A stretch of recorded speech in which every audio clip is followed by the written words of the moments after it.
So I'm Grace. I use she, her pronouns. I'm an organizer. Was in New York for 4 years, but I've recently moved to Minneapolis in the Twin Cities. Been volunteering with EWalk for some time now, but my full-time job is as an organizer with a union called OPEIU. I largely work with nonprofit groups, but I've also worked with higher ed, with tech, with healthcare, etc. Amari, do you want to go ahead and introduce yourself real quick before we get started? Sure, absolutely. Hi, everyone. My name is Amari. I use they, she pronouns. I am a friend of Ewoks, let's say. I recently helped unionize my workplace over in New York, officially a member of CWA 1180, and we'll talk more about that in a little bit. But Ewok helped organize my workplace in the very early stages, and I'm very happy to be here to share the wealth. All right, so we're going to get started. So, what we wanted to just get out of the way first is that organizing really relies on social connections, it relies on your networks with people.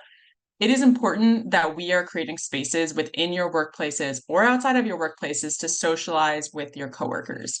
I know there's a lot of people who are working remotely who have maybe never met their coworkers in person. Maybe you go into the office once a week, whatever it is. Maybe you're states away from wherever your home office is. We need to make it a priority to socialize with your coworkers before you can actually even think about starting the organizing conversations, because it's going to be way more effective and you're going to be way more successful if you've already built some of those relationships. And I know that can sound intimidating. I know it can sound like maybe people are not going to want to hang out with you or want to socialize with you, but we oftentimes underestimate how much people are craving some of that social connection. And you should be also wanting to organize because you want more of those connections themselves. So if you're in person, we oftentimes suggest that you have scheduled like happy hours or ask somebody to go get coffee with you in the middle of the day. They're probably going to appreciate it to have an opportunity to get out of the office. And those conversations should start, and we're going to talk about this in a moment, but should really start with just getting to know the person. It doesn't need to start with, who did you vote for in the last election? How do you feel about unions? Like we shouldn't start that way. We should start by getting to know our coworkers and caring about them as people. We can go to the next one. Okay, so we're going to go through the stages of the organizing conversation.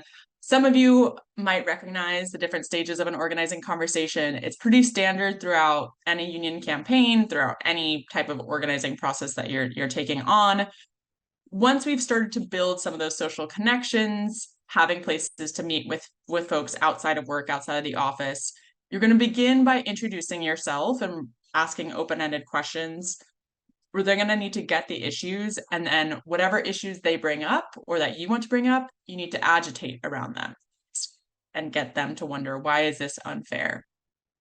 We're going to talk about the plan to win, which is, I oftentimes like to think about, like, you're agitating people, you're getting them really upset about a certain issue. We now need to give them hope and actually see a plan to resolving whatever the issue is, to improving the workplace the conditions. Like oftentimes what people do is they're, as coworkers, venting about certain situation, really frustrated. Let's take that a step further and actually show them that collective organizing will win us things.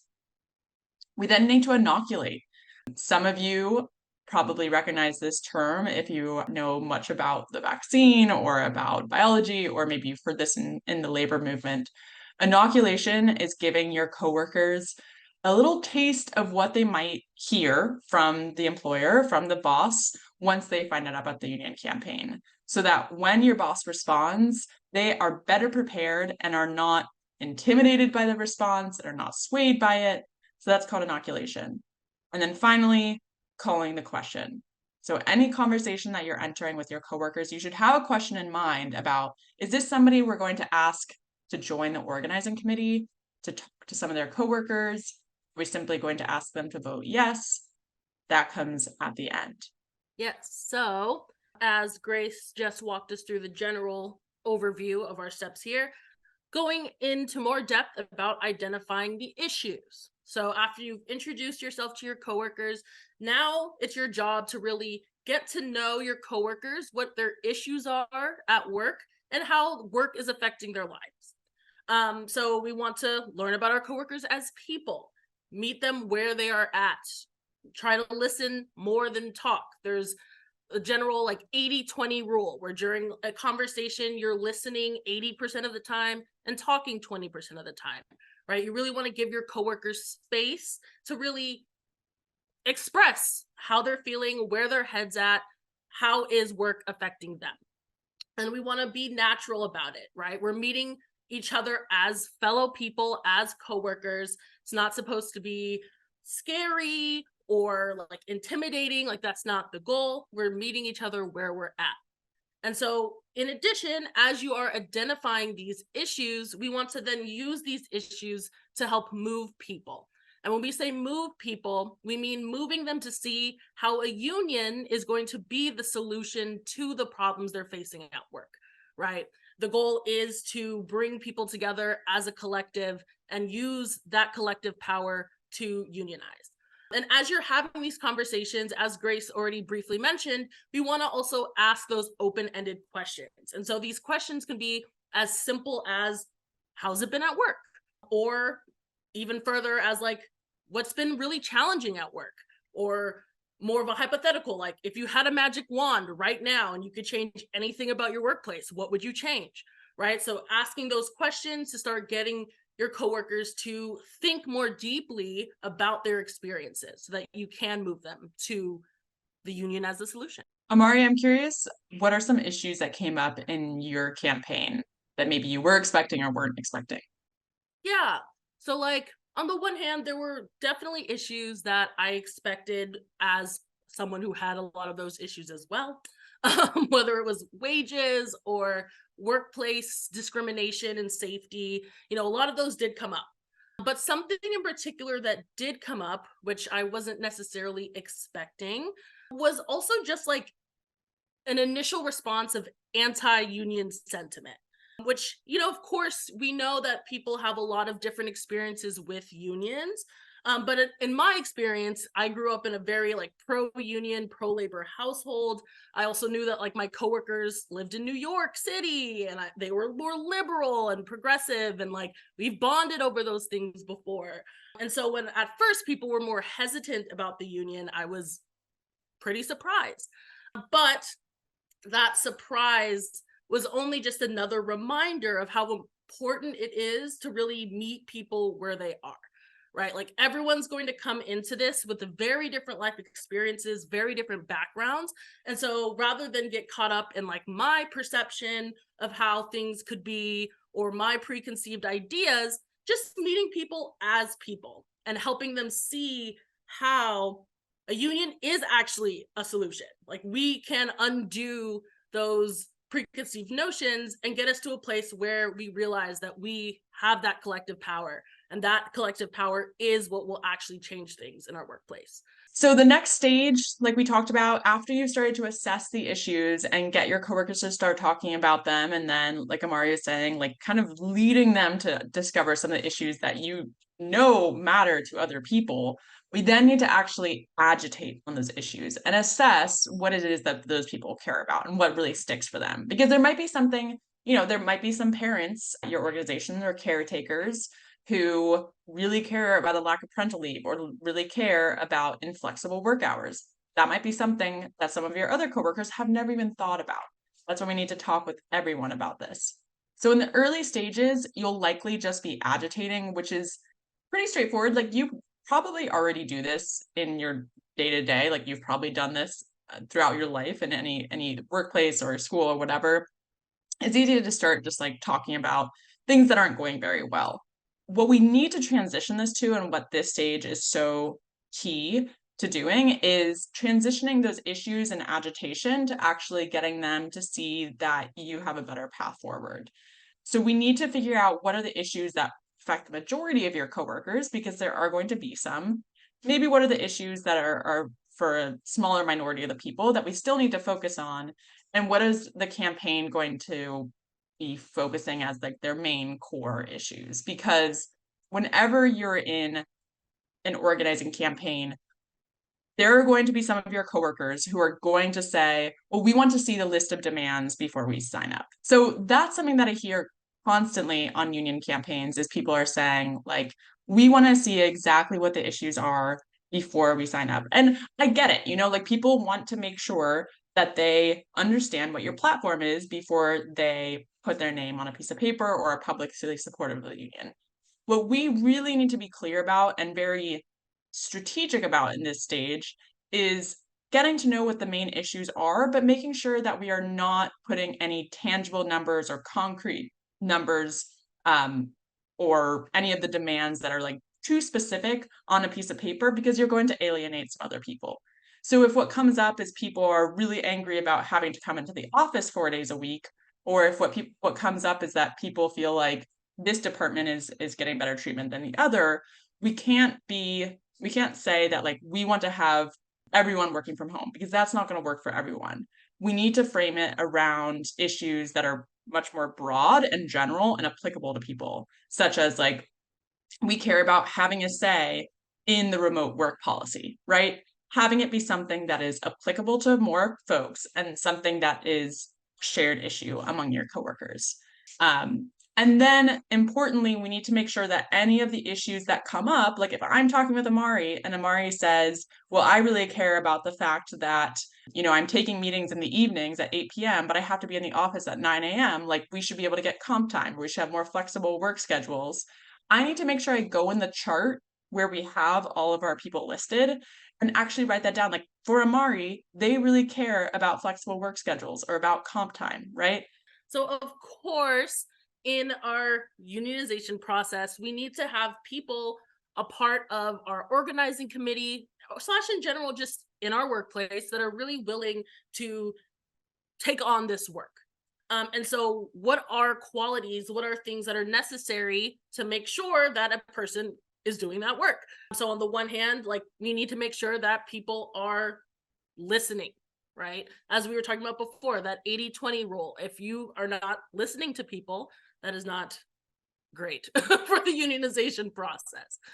We also don't want to alienate people, right? People, as Grace was discussing in our last slide, people are going to come to this process with a lot of different issues, a lot of different backgrounds. And when it comes especially to different issues in the workplace, it's also a matter of not shutting people down because not enough people feel that that is an issue that affects them or anything like that. Instead, it's a matter of getting to know everyone's issues and bringing them together through the fact that what is at the root cause of all of these different issues? Our workplace, right? The fact that our boss is able to just make decisions unilaterally without our input. Like that is the issue. And we want to make sure we're organizing people around that and that our leaders are able to do that. And we also need to make sure we're building trust with people. People aren't going to want to put themselves out there, which is required if you're trying to unionize, if they don't feel trusted, if they don't feel like you are able to support them through this. And they're also not going to want to take actions if they do not feel that their coworkers have their back. And so in general, when we're thinking about like what questions you should ask in an organizing conversation to find your potential leaders, in my experience, the biggest thing was like, are you willing to do the work? And we wouldn't necessarily ask this question right off the bat. That is a pretty heavy question, but it is about little tests along the way. So for example, if I just had an organizing conversation with a coworker, it went really well, they seemed really on board with the idea of unionizing our workplace. At the end of the call, I'm just going to ask them, for example, like, would you be willing to reach out to another coworker that you know, right? Like a little small thing that is already giving us insight about whether or not you are willing to really put in the work necessary to get our workplace to a place where we can unionize.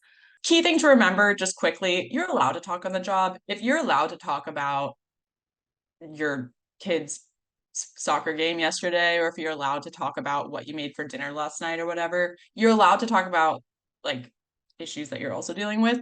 I would just like to be cautious. Like, don't bring up unions in your office, even though you technically are allowed to. Just like, don't put a huge target on your back for that reason. Be strategic.